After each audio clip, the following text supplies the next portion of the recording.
उनके 17 मिलियन से ज्यादा सब्सक्राइबर्स हैं। Please give an energetic and warm welcome to the one and only Khan sir.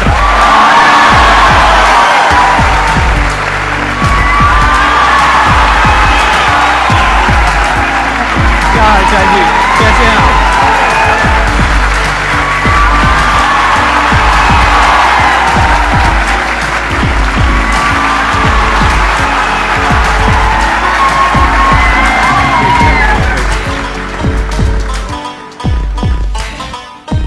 इससे पहले कि ऑडियंस आपसे कुछ पूछे या इंटरेक्ट करे, मेरे माइंड में एक क्वेश्चन है आपको जी। जो बच्चे हैं वो आपके इतने दीवाने क्यों हैं, इतने पागल क्यों हैं आपके पीछे? मतलब मेरे कमेंट सेक्शन में भरा पड़ा था खान सर कब आएंगे, खान सर कब आएंगे। मतलब ऐसा क्या जादू कर दिया आपने बच्चों के ऊपर? ये सवाल हम आपसे भी पूछते हैं, हमारे पे भी इतना कमेंट आया, इतना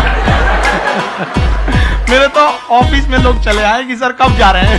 अच्छा। क्योंकि हम लोग का तो एग्जैक्ट है, वही पढ़ाना है। हाँ।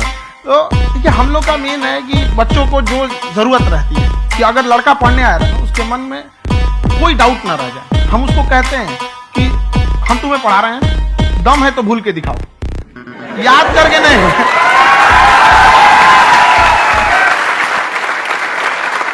प्लस आप जिस प्राइस पॉइंट पे पढ़ा रहे हैं, आई थिंक वो सबसे कम है, वो बहुत ही कम है। सर ये जो फीस का कल्चर है, ये हमारा इंडियन कल्चर नहीं है। हमारा इंडियन कल्चर गुरु दक्षिणा है, उस हिसाब से वो सही है। ऑक्सीजन जैसे जिंदगी के लिए जरूरी है, वैसे एजुकेशन जरूरी है। कोई ये नहीं कह सकता है कि पैसे की वजह से वो खान सर के यहां से लौट गया। क्या बात है।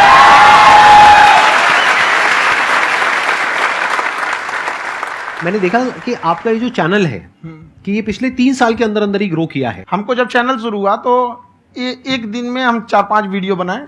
एक हमको कुछ आता, आज भी नहीं आता इतना, तो हम देख के कैमरा उमरा तो हम कंफ्यूज हो गए, बाप रे।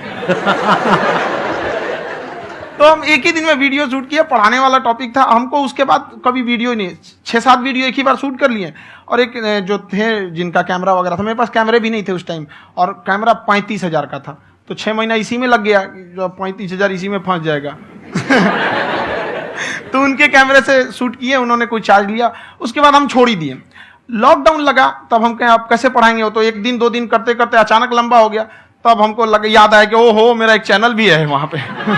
तो उस समय उस पर लगभग 30,000 सब्सक्राइबर हो चुके थे। तो जैसे लॉकडाउन लगा तो उस पर पढ़ाना चालू किया, और पता नहीं क्या लोगों को पढ़ाई में इतना इंटरेस्ट आ गया कि आपका स्टाइल ऐसा है थोड़ा सा। आप आई थिंक पढ़ाई के साथ साथ में जो बीच बीच में आप थोड़ा बहुत छोड़ते रहते हैं ना, मतलब जो जो एंटरटेनमेंट चलता रहता है। ये बात हम देखिए, जब हम गुलाम थे ना, तो अंग्रेजों ने एक चाल चला था कि भारत को हम फिजिकली गुलाम रखेंगे 100-200 साल, मेंटली 1000 साल कर देंगे। उन्होंने पढ़ाई का मॉडल चेंज कर दिया। उन्होंने ऐसा डिजाइन किया कि ये टीचर की रिस्पॉन्सिबिलिटी है, वो पढ़ा के चला जाए। टीचर की रिस्पॉन्सिबिलिटी यहां खत्म नहीं हो जाती। पढ़ाना तो कोई भी पढ़ा सकता है, टीचर की इससे बड़ी रिस्पॉन्सिबिलिटी होती है उसे समझाना। वो समझा कि नहीं समझा। अगर लड़का आपके समझाने के बाद डाउट रह गया तो ये आपकी गलती है। लड़का हमसे पूछता है सर इतनी भीड़ है आपके पास, तो कहते सर डाउट कैसे पूछेंगे? हम कह रहे यार तुम्हारा डाउट बचेगा तब ना पूछेगा तुम डाउट यहाँ पे।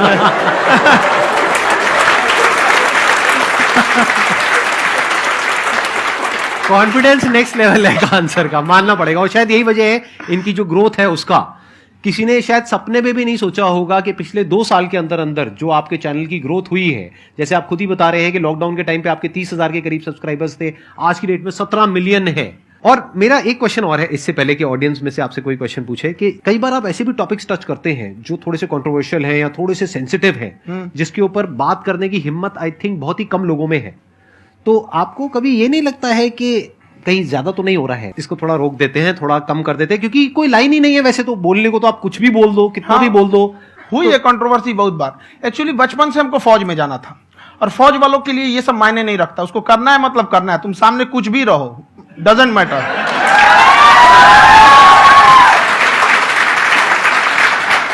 और मैंने YouTube पे देखा कुछ वीडियोस में कि आपका जो इंस्टीट्यूट है वहां पर आज से कुछ साल पहले कुछ बम गिरे थे। हाँ, कुछ गिरे थे, कुछ तो बहुत सॉलिड जगह गिरा था, फटा नहीं वो।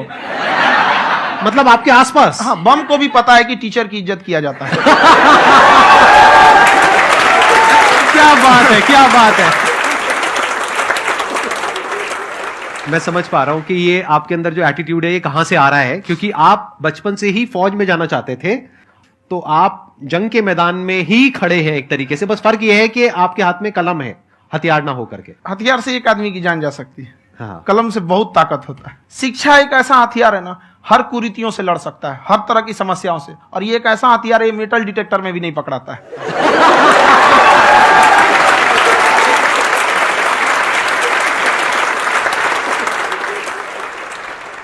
मेरा क्वेश्चन ये है कि अभी प्राइवेट ऑर्गेनाइजेशंस में पीटने का, पनिशमेंट का ये सिस्टम जो है खत्म हो गया है। हम आपके वीडियो में देखे हैं सर कि आप एक बड़ा सा रोल रखे रहते हैं, पुलिस वाला लाठी है वो, पुलिस वाला लाठी है, और स्टेज पे बुला के बच्चों को उसी से धुनाई शुरू कर देते हैं मस्त एकदम से, है ना। तो सर मतलब कि बच्चे मतलब कि डरते नहीं है आपसे, और इस तरीके से कैसे कनेक्टेड हैं आपसे, है ना। और एक और क्वेश्चन सर, यूपीएससी का जो आप अपना बैच स्टार्ट करने वाले हैं, ठीक है, उसके बारे में बताइए सर, क्योंकि मुझे मतलब कुछ इशू करना है सर, ठीक है। और संदीप सर को देख लिए, मेरा तो वैसे ही हो जाना है।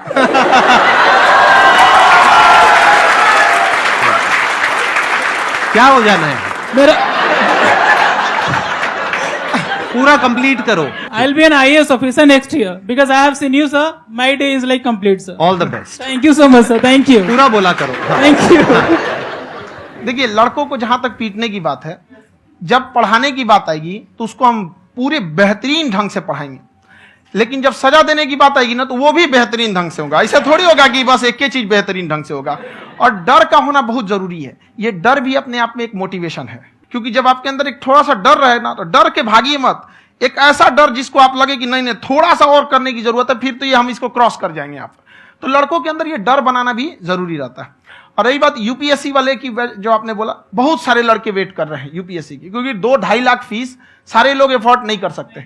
और हमारा वही रहता है, हम तो ज्यादातर हमारे स्टूडेंट देखेंगे तो किसी के रिक्शा वाला, सब्जी वाला, यही लोग, इनको तो 2.5 लाख रुपया, इनके पास पूरी संपत्ति नहीं होती है, फीस कहां से भरेंगे वहां पे, उसके बाद रहेंगे कहां से। तो ऑल ओवर इंडिया से, कश्मीर से कन्याकुमारी तक, गरीब से गरीब भी लड़का उसको पढ़ सकता है। यही कुछ 1000 रुपये मंथली, 12-14 हजार साल का पड़ेगा, खत्म हो जाएगा इतना में।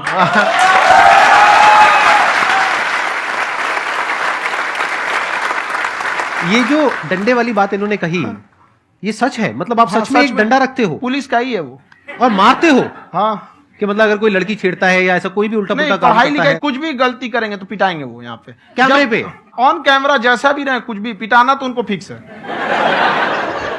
एक तो कोई मतलब विधायक जी थे, उनके लड़का को पीट दिए, तो चला दल बल लेके अपना वहां पे। उसने घर पे नहीं बताया था कि सर ने पीटा है, बस बोल दिया कोचिंग में पीटा है। बाद में पता चला हम पीटे हैं, तो उसके पिताजी मेरे सामने और पीटे।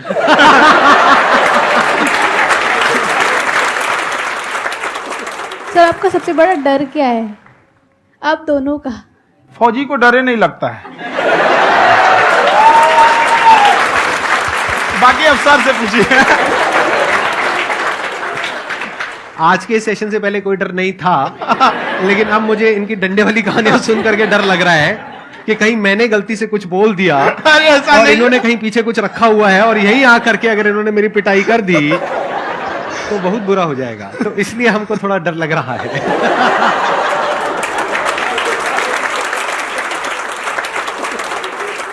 आपकी डेली कितने घंटे क्लासेस होती हैं? 6-7 घंटे। अभी भी खुद ही करते हो आप? हाँ, जो भी हमारे classes स्टाफ करते परेशान रहते हैं। हम 1:30-2 बजे सोते हैं, सुबह 6 बजे उठ जाते हैं, परेशान रहते हैं। हो?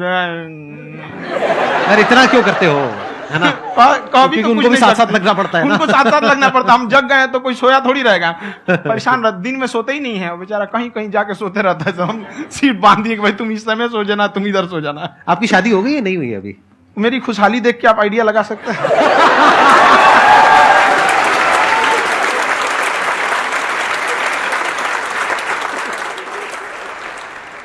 First of all I would like to say sir thank you so much to you and to your team कि आपने मुझे यहाँ आने का मौका दिया। एंड सर अब तक मैंने आपको सिर्फ फ़ोन या लैपटॉप में ही देखा है दोनों को, आज फर्स्ट टाइम लाइव देख रही हूँ तो बहुत अच्छा लग रहा है। तो मेरा क्वेश्चन ये है सर आपसे, जब हम लाइफ में कोई डिसीज़न लेते हैं कि हमें ये पर्टिकुलर चीज़ करनी है, और क्योंकि हम डिसीज़न लेते हैं तो हमारी आदत है कि पहले हम 4 लोगों से पूछते हैं कि तू बता तेरी क्या राय है, तू बता तेरी क्या राय है। तो उनमें से अगर कोई हमें कह देता है कि ये बेकार डिसीजन है मत कर, तो हमारा माइंड कहीं ना कहीं डाइवर्ट होने लगता है और उसकी वजह से हम अपना डिसीजन चेंज कर देते हैं। तो मेरा क्वेश्चन ये है कि कैसे हम अपने डिसीजन पे स्टिक रहे, कैसे हम जो दूसरे के ओपिनियन है उनको अफेक्ट ना होने दें अपने ऊपर। दूसरे से सलाह लेने से पहले एक बार खुद उस पर रिसर्च कर लेना चाहिए, ताकि आप सामने वाला क्या सलाह दे रहा है आपको समझ में आना चाहिए। यहाँ पर ऐसा नहीं है कि कई बार ऐसे होते हैं कि दूसरे वाले को एक्सपीरियंस होता है, तो अगर आपको पहले से आइडिया है, उसके बारे में आप बेहतरीन ढंग से रिसर्च किए कि क्या इसमें प्लस पॉइंट है, क्या निगेटिव है, उसके बाद आप किसी से सलाह लेने जाइए। ये नहीं कि मन में आया सीधा बताओ, गड़बड़ा जाएगा। तो वहाँ पे पहले आपको R&D करना पड़ता है, समझा कि नहीं। और जिंदगी हो या गाड़ी, जीतेगा वही जो टाइम पे गियर चेंज कर रहा है। तो डिसीजन चेंज करना बहुत ज्यादा गलत नहीं है। इन्होंने बहुत अच्छी बात कही है और मैं इसी बात में थोड़ा सा और ऐड ऑन करूंगा कि ये जो आपने कहा ना कि अपने डिसीजन पे स्टिक कैसे रहें, ये कोई अच्छी क्वालिटी नहीं है, क्योंकि टाइम टू टाइम आपको अपने डिसीजंस को चेंज करना होता है। जैसे आपने 4 लोगों से डिस्कस किया, कोई इंसान कुछ पॉजिटिव बोल रहा है, कोई नेगेटिव बोल रहा है, उससे फर्क नहीं पड़ना चाहिए। डिपेंड ये करता है कि वो जो बोल रहा है उसका बेसिस क्या है। क्या वो किसी नॉलेज या एक्सपीरियंस के बेस पे बोल रहा है या ऐसे ही कुछ भी बोल रहा है? ऐसे ही बोल रहा है तो फिर उसकी बात पे ध्यान क्यों दे रहे हो? अगर किसी नॉलेज या एक्सपीरियंस के बेस पे बोल रहा है, फिर चाहे वो पॉजिटिव बोल रहा है चाहे नेगेटिव बोल रहा है, दोनों ही मायने रखता है। उसके बाद में रिसर्च करनी है और फिर रिसर्च करने के बाद में फाइनल डिसीजन अपना खुद का होना चाहिए। अब वो डिसीजन उससे अलग भी हो सकता है जो आपने पहले लिया था, और वो सेम भी हो सकता है। सर मेरा क्वेश्चन दोनों से है आपसे, how to deal procrastination and laziness. हमारा ब्रेन है ना, ये बहुत आलसी टाइप का, इसको आराम खोजना पसंद है। अब थोड़ा सा भी अब इसको आराम की ओर लेके चलेगा ना तो फिर उधर ही रहेगा। आप सोचेंगे 10 मिनट आराम कर लेते हैं ना, तो 10 मिनट 2 घंटा बना देगा। उसको टॉर्चर कीजिए, चल 10 मिनट बाद में। उसको आप उस पर हावी में, वो कह रहा है कि हमको आराम चाहिए, आपको हाँ आराम मिलेगा, पहले काम फिर मिलेगा आराम। तो आप उसके हिसाब से मत चल। आपका मन कर रहा है थोड़ा सा देख लेते हैं, कोई नोटिफिकेशन आया, आप कोई काम कर रहे हैं, क्यों पहले काम कर लीजिए, बाद में देखिएगा ना नोटिफिकेशन। आप हावी मत होने दीजिए यहाँ पे। अगर आप 5 मिनट भी थोड़ा सा लूज पड़े ना, थोड़ा सा कमर सीधा कर लेते हैं, 2 घंटा बर्बाद कर दिया आपको। हावी मत होने दीजिएगा उसको अपने ऊपर। प्रोक्रेस्टिनेशन को तोड़ने का एक ही तरीका है, सबसे छोटे लेवल पे ले जा करके उस गोल को तोड़ दो। यानी वो गोल बहुत बड़ा है, उसको ब्रेक डाउन करो, उसके सबसे पहले स्टेप पे आ जाओ कि उसको अचीव करने का सबसे पहला स्टेप क्या है। जैसे गाड़ी चलाना सीखना है, उसका सबसे पहला स्टेप क्या है। अगर घर में कोई नहीं है सिखाने वाला या सिखाने वाली, तो बाहर जा करके जो गाड़ी का ड्राइविंग स्कूल है उधर जा करके पैसे दे दो। अब फंस गए ना तो फंसा दो अपने आप को। दिमाग ये लगाओ कि अपने आप को कैसे फंसाया जाए। जब हम फंस जाते हैं ना तो फिर हमको वो काम करना ही पड़ता है। Then there is no looking back. जब तक आप सोच रहे हो तब तक सोच रहे हो, उसको बोलते हैं पैरालिसिस ऑफ एनालिसिस, कि आप सोचते चले जा रहे हो अपने माइंड में, मैं ये करूंगा वो करूंगा वो करूंगा वो करूंगा, और प्रोक्रेस्टिनेट हो रहा है, वो चीज टलती चली जा रही है। तो उसको छोटे से छोटे लेवल पे ब्रेक डाउन करके उसको कर दो, दैट इज नंबर 1। और जैसे ही करना शुरू करते हो, कोशिश करो कि उसको जब तक कि आप सही से नहीं कर लेते हो उसको छोड़ना नहीं है, तो आपकी लेजीनेस भी खत्म हो जाएगी। कई लोगों को तो हमने देखा जो सप्ताह में कुछ भी नहीं करता, वो भी संडे को आराम कर रहा है।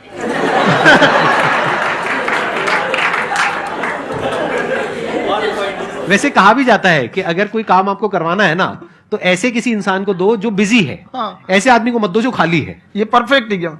किसी को भी आप देखिएगा जिसको आप कहते हैं कि मतलब थोड़ा ठीक ठाक आप समझते हैं कि नहीं ये बहुत आगे निकल, वो एक काम को खत्म करने के बाद कभी आराम नहीं करेगा। एक काम खत्म हुआ उसको लगेगा हाँ एक खत्म हो गया, अब दूसरा करना चाहिए। और वही जिसको देखिएगा एक खत्म हो गया, अरे आराम करना चाहिए, कभी नहीं, लाइफ में आखिरी सांस तक। सर यहाँ पे सब हिंदी में पूछते हैं, इंग्लिश में पूछते हैं, मैं भोजपुरी में पूछूं? जौन भाषा ठीक लगे तोने में पूछ दो। हाँ सर। सर ये पूछे के चाहते नहीं कि जैसे हमने के पढ़ाई करेंगे सर, तो कभी कभी डेली टारगेट्स जो होला वो कंप्लीट ना होला। अगर टारगेट्स कंप्लीट भी होला तो फिर ऐसा इरिटेशन या फिर वो एंजाइटी या फिर कि और करना है या फिर अभी नहीं हुआ, वो चीज हमेशा रहेगा। तो वो कम कैसे करल जाए? देखिए टारगेट्स को ना हम लोग को एक अपने हिसाब से पहले फिट करना चाहिए। ऐसा नहीं कि दूसरे किसी इंसान को देख के हम टारगेट फिट कर ले। कोई लड़का 8 घंटा पढ़ रहा है, कोई पहली बार अभी पढ़ना ही चालू किया, उसको देख के 8 घंटा पढ़ेगा तो पढ़ाई छोड़ देगा। तो आप अपनी क्षमता के हिसाब से देखिए कि आप कितना पढ़ सकते हैं। अगर आपने एक घंटे को बना लिया कि हम 1 घंटा पढ़ सकते हैं, अगले 1 हफ्ते तक उसको सस्टेन रखिए। जिम में कैसे करते हैं लोग, पहले दिन उठा लीजिएगा 1 कुंटल तो हार्ट अटैक हो जाएगा। तो वो धीरे धीरे टारगेट सेट कीजिए और अपनी क्षमता को भी देखिए। हर इंसान की क्षमता अलग है। कंगारू को देख के हाथी छलांग मारेगा, पैर तोड़ के बैठ जाएगा।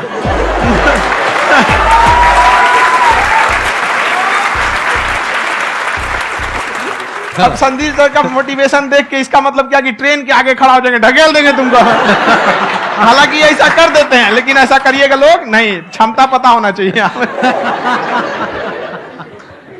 आपके अंदर एंजाइटी हो रही है कि मैंने कर तो लिया है, आप ये नहीं कह रहे कि मैंने कुछ भी नहीं किया है फिर मेरे को एंजाइटी हो रही है, आप ये कह रहे हो मैंने काफी कुछ कर लिया है फिर भी एंजाइटी हो रही है कि कहीं कुछ छूट तो नहीं गया है। तो बेसिकली आपको ये देखना है कि अगर आपके अंदर ये एंजाइटी हो रही है, that means you are a very good student, आप एक अच्छे स्टूडेंट हो। क्यों? क्योंकि बहुत सारे स्टूडेंट्स तो ऐसे हैं उनको पढ़ने के नाम से एंजाइटी होती है।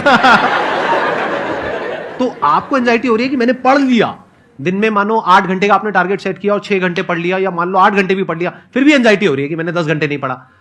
तो ये तो अच्छी क्वालिटी है ना, ये तो एक ब्रिलियंट स्टूडेंट की क्वालिटी है, क्योंकि एंजाइटी उसी को होती है जो केयर करता है, जिसको परवाह है, उसी की तो एंजाइटी होती है। जैसे माँ को अपने बच्चे की, जैसे एक माँ को अपने बच्चे को लेकर के एंजाइटी होती है। हंस लो मजाक उड़ा लो मेरा। कोई बात नहीं, एडिट कर देंगे इसको हम। हाँ।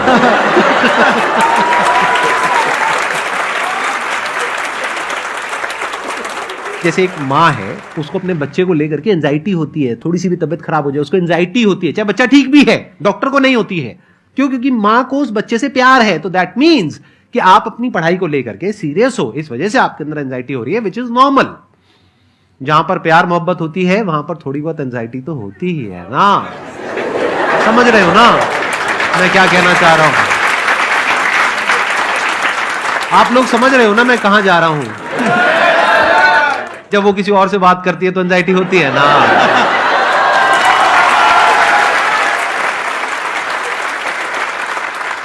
सर, आपकी स्टोरी हमने सुनी थी, तो एक टाइम आया था जब आप गंगा किनारे जाके बैठ गए थे, उस समय आपको कुछ समझ नहीं आ रहा था। तो उस समय मतलब आपने ये डिसीजन कैसे लिया कि अब आगे नहीं, यहाँ से वापस जाना है? रास्ता ही नहीं था। घर जाने के लिए एटलीस्ट 90 रुपए चाहिए थे, जेब में 40 रुपए थे, कैसे घर जाते हैं? और हम गंगा के किनारे चुपचाप बैठे बैठे हम कहें कि अब बहुत टेंशन हो गया, अब घर जाना चाहिए। रूम पे तो किराए के रूम पे ही आदमी सारे लोग रहते हैं। गए वहां पे तो रूम लॉक हो गया था, तुम खटखटाए तो ऊपर से गुस्सा से बोले जो ऑनर थे, क्या टाइम हो गया है? तुम कहीं 9-10 बज रहा होगा। घड़ी देखिए तो 2 बज रहा था रात का, 2-2:30 बज गया था वहाँ। टेंशन में आप तो होता है, कई बार ऐसा समय आएगा कि लगेगा जैसे अब कुछ नहीं हो सकता है। तो इससे घबराना नहीं है, कभी कभी गुच्छे की आखिरी चाबी भी ताला खोल देती है। जो बातें आपने बताई कि घर में प्रॉब्लम्स ये तो बहुत लोगों ने फेस करी वहां पर, आप अकेले नहीं है, बहुत लोगों ने ये प्रॉब्लम्स फेस करी, बहुत तरह की प्रॉब्लम्स देखी, बहुत तरह की स्ट्रगल्स देखी, लेकिन वो सब इतने कामयाब नहीं हो पाए जितने कि आप हुए। तो आपके अंदर ऐसा कुछ ना कुछ है जो औरों के अंदर नहीं है। तो वो मैं जानना चाह रहा हूं कि वो ऐसा क्या था जहां से कि आपका दिमाग यहां तक सोच पा रहा है कि मैं पूरे इंडिया में इतने बड़े लेवल का चेंज लेकर के आ सकता हूं, एजुकेशन फील्ड में रेवोल्यूशन लेकर के आ सकता हूं। ये सोचना ही बहुत लोगों के बस का नहीं है। मेरी एक खुद की थिंकिंग, अगर हमको कोई 100 रुपए किसी काम के लिए दिया, हम सबसे यही कहते हैं, तो हम कोशिश करते हैं उसे 200 का रिटर्न दे। अगर कोई हमसे 200 रुपया फीस दे रहा है, 250 दे रहा है, तो हम उसको ये कोशिश करते हैं कि तुम्हें ऐसा लगे कि नहीं भैया हमने 10-20 हजार का पढ़ लिया यहाँ पर। वो ईमानदारी से कभी कमी नहीं। और हमेशा अगर हम प्रॉमिस X का करते हैं तो डिलीवर 4X करना चाहते हैं। ध्यान से सुनना और ध्यान से समझना इस फर्क को। अगर आप समझ पाए तो बहुत आगे जाओगे लाइफ में। एक वो होते हैं जो ये सोचते हैं कि हमें सब कुछ मिल जाए, हमें कुछ भी करना ना पड़े। दूसरी कैटेगरी होती है लोगों की जिनको जितना मिलता है उसमें भी चोरी चकारी करते हैं या कोशिश करते हैं कि उससे कम दे सामने वाले को जितना कि हमें मिल रहा है। तीसरी कैटेगरी होती है लोगों की जो इनके जैसे लोग होते हैं, वो क्या करते हैं, वो ये सोचते हैं कि अगर मैंने किसी से 1 रुपए भी लिया, देखा जाए तो 200-250 रुपए कुछ भी नहीं होता है, 200-250 रुपए अगर मैंने लिया तो कैसे उसको 400 रुपए की वैल्यू दूं। ये जो थिंकिंग है ना, यही एक फर्क होता है एक ऐसे इंसान में जो बहुत आगे निकल जाता है और उस इंसान में जो मीडियोकर रह जाता है। आप अपने आप के ऊपर समय दीजिए, उसको डेवलप कीजिए। जब आप अपने आप के ऊपर खर्च करते हैं तो आने वाले समय में लोग गूगल पे आपको सर्च करते हैं। क्या बात है सर, ये आपने अभी बनाया है या ये कोई पुराना आपका वो है? बनते रहता है इसे, फ्लो में बन जाता है। आपके अंदर ना सर एक कवि छुपा हुआ है कहीं ना कहीं जो बाहर आना चाहता है। कभी ना कभी आपने सोचा होगा कुछ। हाँ, कभी कभी देखिए, एक चीज है, संगत का बहुत अच्छा असर पड़ता है। ये चीज को हमेशा, संगति का मतलब लोग हल्के में ले लेते हैं। संगति का मतलब होता है संग संग गति। तो अच्छे लोग के साथ रहेंगे तो संग संग अच्छी गति होती जाएगी, खराब में रहेंगे तो ये भी होता है। बट अपने आप को थोड़ा सोचना चाहिए कि हम केवल जी के मर जाएं इसके लिए नहीं आए हैं। लोग कहते हैं कि सर नाम क्यों नहीं बताते अपना। हमारी एक ही सोच है कि जाने के बाद इस दुनिया से हमको मतलब एक चीज देना चाहते हैं स्टूडेंट्स को कि वो याद करें कि इस पैसे की भाग दौड़ की दुनिया में हर कोई दोनों हाथ से लूटने में लगा है, खाली हाथ जाने के लिए, ये सबको लगा है। तो हर कोई को ये सोचना चाहिए कि था कोई इंसान जो इतने कम फीस में इतनी शिक्षा जो महंगी थी, जो कमाने का रास्ता था, उसको भी एकदम कंपटीशन इतना कर दिया कि अब लोगों को अपनी फीस बढ़ाने में डर लगता है कि अरे यार, लड़का कमेंट करता है कि खान सर इतना ले रहे हैं, आप बहुत बड़ा टीचर हो गए।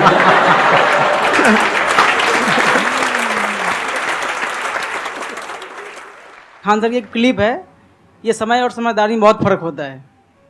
अगर समय रहते समझदारी आ गई तो इंसान कामयाब हो गया, लेकिन अगर समय चला गया फिर समझदारी आई फिर तो बेकार है। तो सर मतलब कुछ आपको ऐसी चीज़ लाना चाहिए जो मतलब बच्चों जो तैयार हो रहे हैं उनको ये चीज़ें मतलब एंड टाइम पे दिखे। समझ रहे आप मेरी बात? नहीं समझ?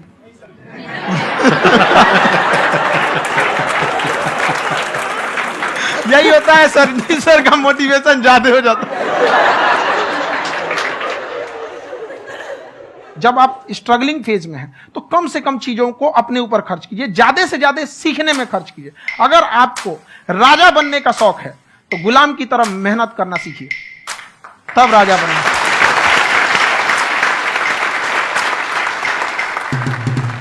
ये दुख, ये दर्द, ये सब तेरे अंदर है। तू अपने बनाए इस पिंजड़े से बाहर निकल के देख, तू अपने आप में एक सिकंदर है।